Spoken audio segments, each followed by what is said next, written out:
let's just kind of sum up the early part of the day. So we've had this attack by the 3rd Division, then Leif's 5th Division. We've had the heavy cavalry brigade attack. Was the battle as good as over at this point? Am I right in saying Marmont had already been wounded? You know, was it 2 of his divisions had been chewed up, or perhaps you'll correct me on that, but, you know, some of his divisions had been chewed up. What was the state of play at the end of the cavalry charge there? I was going to say, it's something we hadn't covered. Marmont gets a load of shell bursts, I think, in his arm and towards his side and maybe his ribs quite early on. I think only an hour or two into the main part of the fighting, and he's injured. And actually his second in command is already injured and has gone to the rear. So it goes to his third in command, who is very swiftly injured. He goes to the rear, so that the original second in command has to come back, who's, I think, injured in the heel. So there's a period of time where the French army is effectively without a commander, whereas the top 2 people are already out and the third one's having to come back and forth. So they do lose real impetus, and they're on the back foot, having to respond to this pressure in the centre, I would say, from the British infantry. It's not a full attack at this point. And then the 3rd Division are doing a full-blown, you know, really dynamic attack on the flank. So they are actually putting in a lot, and the French are not used to being on the back foot like this. Many of their battles, you know, they are used to kind of forming column and going in at great strength with their great elan. So to be on the back foot with no leader to direct them really does tell early on. And what can we say about the fighting spirit of the French at Salamanca? I mean, were these, you know, the sort of the French troops of old, you know, these veterans of Austerlitz and so on, or was this a bit of a second-class force Wellington was against? Do we have any information on that? I would actually like to come in on that and say that, yeah, you can look at the troops that were in Spain full stop, and they were not the prime troops mainly. There were many troops from other countries of Europe that really didn't want to be there, for example. However, I would say that to say that they were a second-rate force is giving them a major disservice. During this battle, as a perfect example, when they actually get into major firefights, they seriously cause serious losses to the Allies. It's when they get caught out of position, out of formation, is when they perform badly, as far as I'm concerned. And as I say, we'll obviously deal with some of those issues as we go further into the battle. But when in a straightforward stand-up fight, line to line, they actually performed extremely well, as we will talk about, because General Clinton's division will certainly testify to that. Well, I think that's maybe a good opportunity then to move forward, and maybe Gareth, you could start by saying, so what was the next phase of the battle then after these initial British attacks? Okay, well, obviously Marcus has mentioned Leith's attack in the centre and Le Marchant's charge with the cavalry. At almost the same time, but probably about 15 minutes behind, Cole's division had also been sent across to his left to fight, to actually maneuver towards the other end of the sort of the heights there. And as he moves forward, he actually initially comes up against a line. His troops are in 2 lines. This is Cole's 2 lines, and they manage to push the French back some way. And yet when the second line gets involved, they actually start to hold the British position, and actually the firefight becomes quite serious and both sides are losing great numbers. At about the same time, Pack, who is in charge of a Portuguese brigade, had been given relatively open orders by Wellington to keep an eye on Cole's left. And that is where the Great Arapiles is. And basically, Pack makes the decision that he believes he needs to actually attack the Great Arapiles and to support Cole's left, because there was a danger otherwise of these troops on this height coming on the left of Cole. Well, that turns into a bit of a disaster. We can talk about that a bit more a little later, because I would like to actually mention what Singe says about that. But it certainly wasn't an easy thing to attack. And Pack and his troops come in for quite a lot of criticism for this. But in fact, I think they were attacking what was pretty well an impregnable little height to try and take one very well defended. But them having been driven back allowed those troops to come into the left flank of Cole's troops. And actually the French therefore start pushing Cole back down into the valley and back across the valley. And at that point, where a British victory was virtually certain all the way through, and I think everyone thought it was going to be a piece of cake, suddenly we're at a position where I would describe it as the chances for the French perhaps had not got to 50-50, but I think the British in the centre was suddenly very concerned about what was going on. With that happening then, at what point was the situation rescued? What happened? Well, I'll take that further on if you don't mind. Wellington actually had noticed that this was starting to happen. Clearly, it was clear that Cole was in trouble, and Pack was certainly in a lot of trouble. And he sent forward Clinton's division. Now, Clinton's division coming forward actually did drive the French off and drove them way back towards where the woods are that Marcus mentioned earlier, where they then put up a bit of a last line of defense, should we say, in trying to hold back the British advance.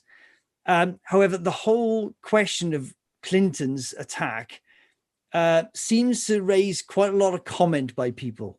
I mean, I've seen numerous comments from people saying that basically that Clinton threw his men into the action because he wanted to make his name, and he basically sort of was happy to see thousands of his men die just to get his name in lights, basically, and things like this, which doesn't totally tally with what I can see went on, and certainly Wellington certainly didn't seem to have a major problem with Clinton. Don't get me wrong, I've actually dealt with Clinton in Waterloo as well, and Clinton was not the easiest man to get on with. Certainly the other generals who were working underneath him were desperately trying to move divisions, because he was I can only describe him as an autonoman of an officer. He expected the soldiers to be like little wooden sort of things that moved around a battlefield and did exactly what he said, and that's all they wanted out of him. So he was hated, and the officers hated working with him. But there's no question that I can find of his actual competency. That's a different matter. I don't know if Marcus has got a different view on that. No, I don't think Clinton was incompetent. All of my reading shows that actually by the time he goes in, Clausel, who's now commanding the French army, has actually managed to organise this kind of, it's pushing towards a rear guard. I think you'd agree, Gareth, that they certainly form up a large battery of guns of somewhere in the region of 40 guns. And the French actually turn around effectively and open fire with muskets and cannon at really short range. And that stalls the attack and causes quite a few British casualties. So I don't think it's incompetency. I think it's that the British are now expecting just to kind of fix bayonets and sweep across the field. And the French, we always should give the French good credit. They are an incredible fighting force, that they actually hold their discipline when some of the men are streaming away. But the regiments that are still held together turn around and fight. And that then causes a kind of a secondary action in the centre between Pack and Clinton's units and the kind of the rear guard under Clausel. And Gareth, you mentioned there was an account you wanted to talk about. Is that relevant to this part of the fight? Well, it's just before, actually. It's actually...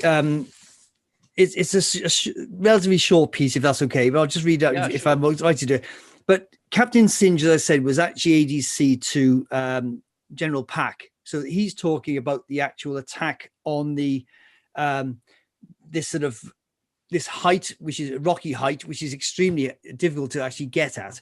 And he gives it quite a good description of how difficult it was and how the French deployed to actually defeat their attack completely. This is the Greater Arapil, is it? Is it the Greater? Yes, it is. Yes. So if I read this shortish piece, if that's okay for you. So I says, at this critical moment, the head of Sir Noel Hill's column, which had followed me in support, was close up, and Hill himself called to me to ask what to do and what was before us, as he could not see. I said, be quick and let your leading company close up to this bank and fire away while the others deploy as fast as they can and fire as they get up. The enemy exposed and we are protected by this parapet. So they're actually behind sort of about 4 foot of rock with the French just above them so they can fire at them. To my horror, Hill replied, you forget we are not loaded. Well, said I, we have no other chance. Load away as fast as you can. He gave the word of command and the men were in the act. I was addressing some few words of encouragement as well as the breathless state of anxiety I was in permitted me to do so. And my horse was falling as on the steep slopes.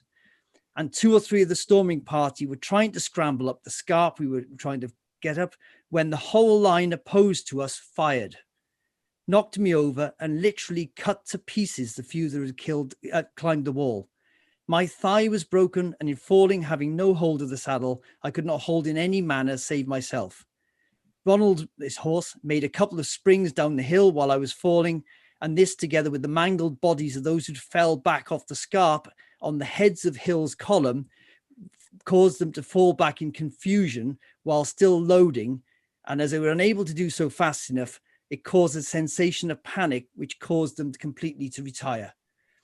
So it gives you some idea of the confusing sort of battle it was.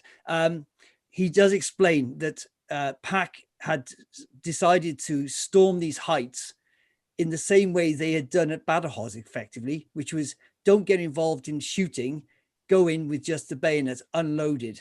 As you can see, in this case, it didn't really work for them because the French stood on the top of this parapet and literally just sort of blasted them away. But it gives to me a clear indication that it was a very tough nut to crack. Whereas a lot of histories like to really sort of say that Pack's attack, yes, it may not be well organized and perhaps it should have been done better in some other ways, but clearly was not as easy as some people try to portray it as. And it's almost made as a real criticism of the Portuguese soldiers that they failed so dismally to actually take this height. And I think it's a bit more than that, to it than that. Yeah, I think it sounds pretty horrific having to clamber up sort of rocks as tall as yourself and then try and fight at the end of it, especially while carrying your musket. That can't have been easy. No. And particularly with them actually sort of firing in sort of volleys continuously at the same time. So it's, it would have been horrendous, I'm sure. Was the Greater Arapil taken eventually or the French just eventually withdrew? Effectively, yes, that's what happened is they sort of fell back to this sort of further line that Marcus was mentioning. And that really caused them to actually abandon it because they'd obviously lost those heights they needed to retire. So they then started removing themselves from there. So it wasn't taken in that sense. It was given up. So was the battle as good as over at this point, or was there still a bit more fighting to be done? Marcus, do you want to jump in?